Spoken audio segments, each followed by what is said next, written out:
રાજ્યના નાયબ મુખ્યમંત્રી અને ગૃહમંત્રી ગઈકાલે ભુજમાં આવી રોડ શો કરી ગયા અને એમણે ભાષણ કર્યું. એમણે જે પ્રકારની ભાષા વાપરી છે કે કોંગ્રેસીઓ જો ને મત આપશો અને જીતી જશે તો તમારી નવરાત્રિ રોકવા આવશે અને પછી મારે એમને ઠોકવા આવવું પડશે. હું કહેવા માગું છું કે આપ ગુજરાતના નાયબ મુખ્યમંત્રી છો, ગુજરાતના ગૃહમંત્રી છો અને આપના સિરે ગુજરાતની જનતાની કાયદો અને વ્યવસ્થા જાળવવાની જવાબદારી છે. આપ આવી ગલીના ટપોરી જેવી ભાષાનો પ્રયોગ કરી અને માત્ર સસ્તી પ્રસિદ્ધિ મેળવવાના જે પ્રયાસો કરી રહ્યા છો એ અમને ખબર છે. આજે તમારા ભાઈ બીજા આવી રહ્યા છે હૈદરાબાદથી, એ હવે આનો જવાબ આપશે. આપ બંને ભેગા મળી અને કચ્છના લોકોને જે દિશામાં લઈ જઈ અને ભાજપને રાજકીય ફાયદો પહોંચાડવાનો પ્રયાસ કરી રહ્યા છો એ નિંદનીય છે. કેમ કે ભુજમાં છેલ્લા 30 વર્ષથી કચ્છમાં સાંસદ આપના છે, ભુજમાં ધારાસભ્ય લગભગ 1990થી ભારતીય જનતા પાર્ટીના છે, 40 વર્ષથી નગરપાલિકામાં ભાજપનું શાસન છે, છેલ્લે 36 નગરસેવકો હતા.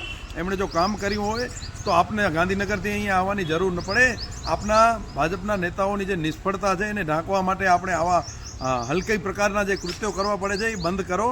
અને જે તમે વાત કરો છો કે ગરબી બંધ થશે, આજે પણ અમે હિન્દુ છીએ અને કોંગ્રેસમાં જ છીએ અને કોઈ કોંગ્રેસવાળો નવરાત્રિ બંધ કરાવવા નથી જતો. કોંગ્રેસના લોકોએ નવરાત્રિના આયોજનો કરે છે અને ભૂતકાળમાં કોંગ્રેસની સરકાર હતી ત્યારે આખી રાત સવારે 7-7 વાગ્યા સુધી નવરાત્રિ ચાલુ રહેતી હતી, કોઈ બંધ નહોતો કરાવતો. જે બંધ કરવામાં આવી છે એ આપની સરકારના સમયગાળામાં જઈ અને કોર્ટનો ઓર્ડર છે ને તમે કોઈ અત્યારે કાગળ પર છૂટ આપી નથી, તમે માત્ર જાહેરાતો કરો છો. પોલીસ આજે પણ 12 વાગે નવરાત્રિ બંધ જ કરાવે છે.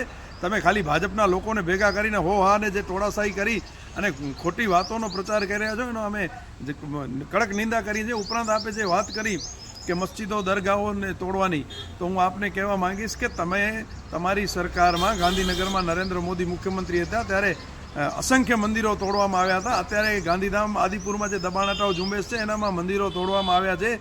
રાજકોટ જંગલેશ્વરમાં જે દબાણ હટાવ ઝુંબેશ ચાલી એમાં 4 મંદિરો તૂટ્યા છે. વારાણસીમાં જ્યાંથી નરેન્દ્ર મોદી સાંસદ છે ત્યાં પણ અસંખ્ય મંદિરો તોડવામાં આવ્યા છે.